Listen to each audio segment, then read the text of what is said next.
Les piranhas, les crocodiles et tous les vers qui sont dans l'eau. Les piranhas, les crocodiles et tous les vers qui sont dans l'eau. Dans la forêt, les singes hurleurs, ça m'est égal, je n'ai pas peur. Adieu l'ennui qui me tenaille, demain je m'en vais en Guyane. Olá pessoal, sejam bem-vindos e bem-vindas ao curso Introdução à Literatura da Guiana Francesa, História, Gêneros e Temas. Você está assistindo a aula com o tema Teatro da Guiana Francesa. Nessa aula vocês conhecerão as origens do teatro ocidental, a estrutura do texto teatral, os temas centrais e universais abordados pelo teatro e, de forma mais específica, o teatro da Guiana Francesa. Eu sou Stephanie Girão, professora de Língua e Literatura Francesa da Universidade Federal do Amazonas, e estarei com vocês ao longo desse percurso. Vamos lá? Pois bem, o teatro ele tem origem na Grécia Antiga em eventos religiosos que homenageavam o deus Dionísio, conhecido como o deus do vinho, da fertilidade e do teatro. Ao longo dos séculos, o que era uma festividade religiosa tornou-se arte literária poética e foi consagrada no livro Poética de Aristóteles. Esse livro tem fundamental importância na história do pensamento humano e na crítica literária, sendo considerado até hoje como um marco para as teorias estéticas literária e teatral. É nesse livro que Aristóteles apresenta o termo mimesis, que significa imitação ou, de forma mais precisa, o poder de reprodução artística do mundo que nos cerca. Nesse sentido, Aristóteles indica que a forma de representação artística mais completa é a tragédia, e ao longo do livro o filósofo vai apontando as características essenciais para essa forma de representação, dando indicações sobre narração, foco, tempo, espaço e personagens. Ao seguir esses passos, segundo Aristóteles, uma boa tragédia, ou seja, um bom texto teatral trágico, deveria ter uma ação completa de começo, meio e fim, cujo objetivo deveria ser a catarse. A catarse é um outro termo apresentado por Aristóteles e que significa obter a purificação ou purgação da emoção teatral através da piedade do terror. Em outras palavras, o texto teatral grego trágico tinha um duplo efeito, o de criar a emoção e de purificá-la através da representação teatral. Ainda segundo Aristóteles, o texto teatral que mais carrega os elementos constitutivos da mimese e da catarse é a tragédia Édipo Rei, do dramaturgo grego Sófocles. Esse talvez seja o texto teatral mais conhecido no mundo ocidental, sendo encenado até hoje. Então fica a dica para leitura para vocês, tá? Bom, a tragédia enquanto expressão teatral, ela não foi a única que nasceu na Grécia Antiga. Um outro gênero que ali nasceu foi a comédia. Só que, diferente da tragédia, os escritos teóricos sobre a comédia antiga não sobreviveram à força do tempo. Apesar disso, muitos textos teatrais cômicos, principalmente romanos, chegaram aos nossos dias, seja na sua versão original ou na sua recriação. É o caso, por exemplo, da peça escrita pelo poeta cômico romano Plauto, intitulada Aululária ou A Marmita. Tendo como tema principal a avareza, a peça de Plauto, escrita entre o século III e II a.C., inspirou o mais famoso dramaturgo francês, Molière, que escreveu no século XVII a comédia O Avarento, essa também é uma das comédias mais representadas do mundo. Já no século XX, outro dramaturgo inspirado por Plauto foi o brasileiro Ariano Suassuna, que escreveu em 1957 a comédia O Santo e a Porca, uma imitação nordestina de Plauto. Então, vocês podem perceber que o subtítulo aí nada mais é do que uma grande referência à comédia latina, né? Então, vocês conseguem perceber a importância do texto teatral no cenário literário mundial? Vejam como uma peça escrita há mais de 2000 anos tem influenciado dramaturgos do mundo até hoje, até os nossos dias. Agora eu deixo aqui uma pergunta para você que está nos acompanhando, né? Qual foi o último texto teatral que você leu? Não me surpreende se você disser que já leu algum livro, algum texto teatral, por exemplo, de Shakespeare, ou mesmo Ariano Suassuna, até aí tudo bem. Mas também não vai me surpreender se você talvez tenha dito que nunca leu um texto teatral. Isso acontece muito e tem uma razão. Infelizmente, o texto dramático nem sempre é privilegiado como leitura, seja na escola ou no ambiente doméstico. E provavelmente seja porque a estrutura do texto teatral ela é diferenciada da estrutura da prosa e da poesia, por exemplo. Por isso, nós vamos agora perceber um pouco da diferença da estrutura do texto teatral. Vamos lá? Bom, Como eu disse, diferente dos outros gêneros literários, o texto teatral é escrito para cena, ou seja, ele é um texto escrito para ser representado. Por essa razão, a estrutura do texto teatral ela é diferente da estrutura que encontramos em outros gêneros literários, da prosa e da poesia, por exemplo. Assim, para a leitura de um texto teatral, nós precisamos identificar alguns elementos fundamentais que podem ser divididos em dois grupos. São os paratextos e o texto em si. Os elementos que a gente identifica como paratexto são o título, o gênero, tragédia, comédia, argumentos, prefácios, enfim, todas as informações que dizem respeito ao texto e que vamos encontrar no texto teatral. No título, por exemplo, podemos encontrar uma identificação rápida sobre o que se trata aquele texto, que pode ser um personagem histórico, como é o caso da peça Cromwell, de Victor Hugo, pode ser um personagem mitológico, como é o caso do já citado, né, Édipo Rei, pode estar relacionado a um lugar, ou a uma característica moral, como é o caso de O Avarento também, de mulher, né, que já citamos. Bom, uma vez que passamos pelos paratextos, nos deparamos com o texto teatral propriamente dito.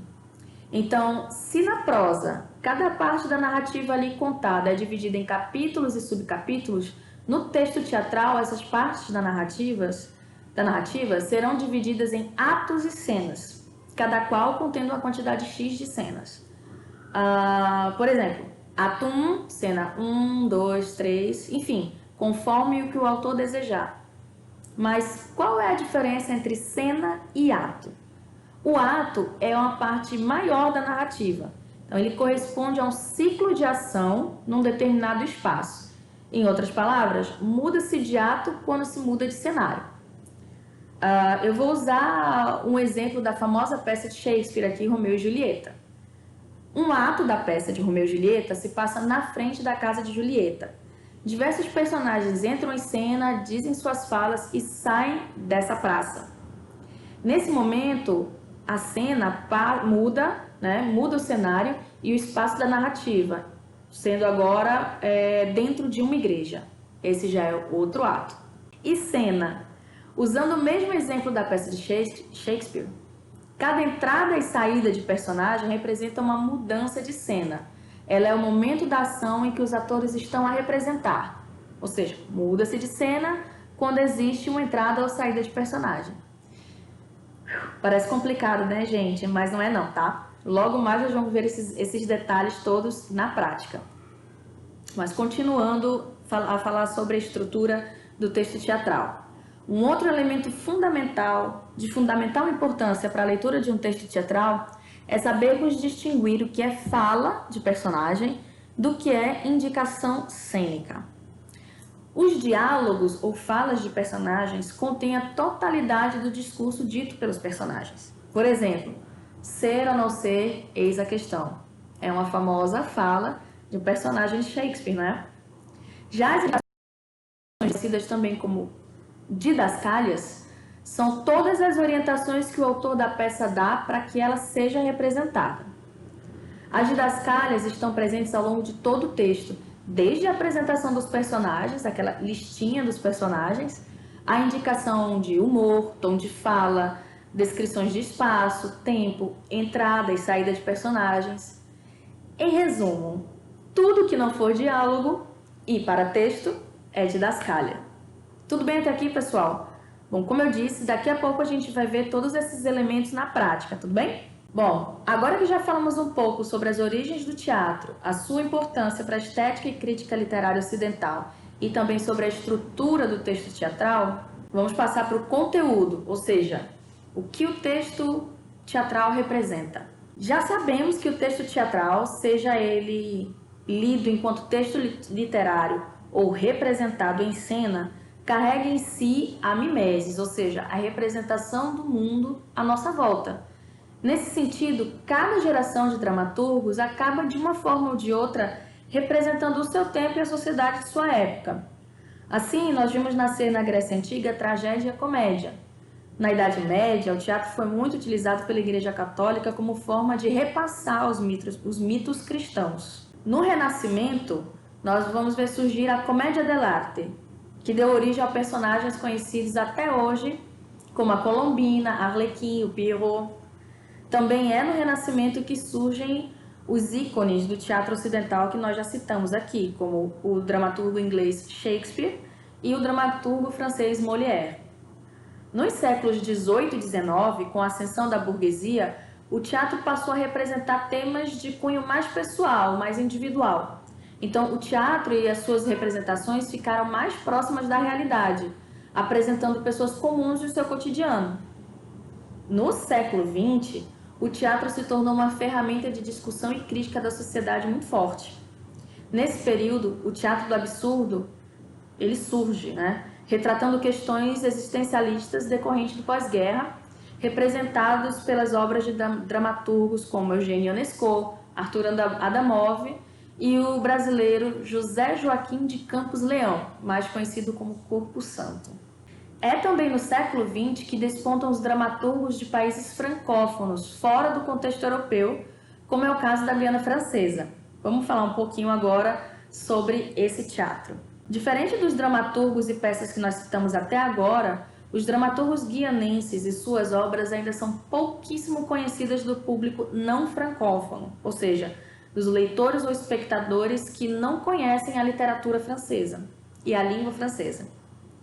Apesar disso, o período de maior produção do teatro guianense foi entre os anos de 1970 a 1990, quando o texto Placé, de Elie Stephenson, foi encenado no Festival Francofonias em Limoges, na França. Atualmente, diversos são os autores guianenses, entre eles Constantin Verdosat, René Jaffat, Michel Laurier, André Bonneton, Chatanet, Gérard Grouf, Elie Stephenson, Jules Nagot, Rosange Blérard e Ivan Rolus. Destes, os mais conhecidos, que nós vamos encontrar as obras disponíveis e que são mais conhecidos fora da Guiana Francesa, são Elie Stephenson e Constantin Verdet-Rosat.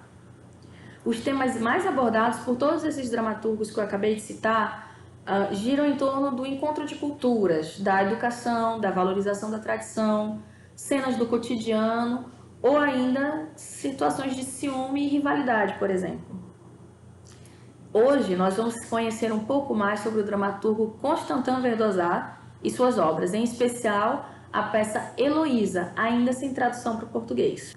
Verdet-Rosat nasceu em Cayena, capital da Guiana Francesa, em 1887 e faleceu em 1970. Além de escritor, o Verdet-Rosat foi professor e trabalhou na administração pública do país, tendo inclusive ajudado na estruturação de várias cidades.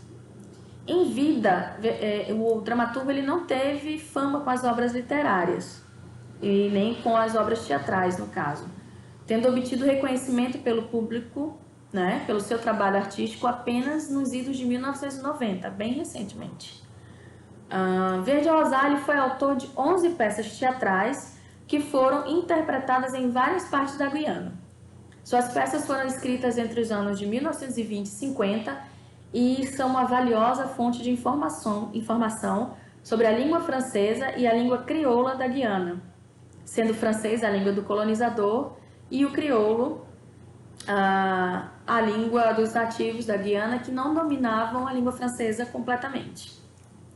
O teatro de Verdet-Rosat não se dirigia à sociedade colonial, nem tampouco à burguesia crioula local, conhecida por ele como muito afrancesada.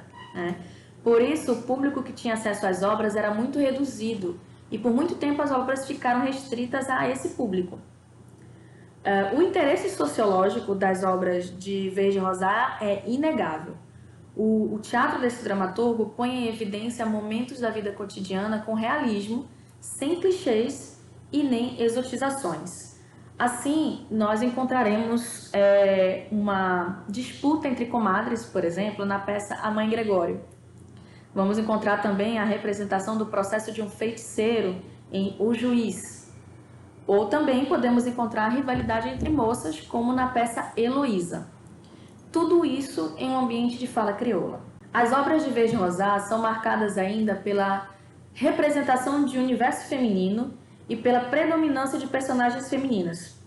Em geral, são peças que apresentam mulheres que geralmente estão sós, são mulheres responsáveis e que lutam para criar os seus filhos com muita dignidade. São mulheres muito supersticiosas, conservadoras, que encarnam valores tradicionais e são encarregadas de repassar esses valores através de suas filhas.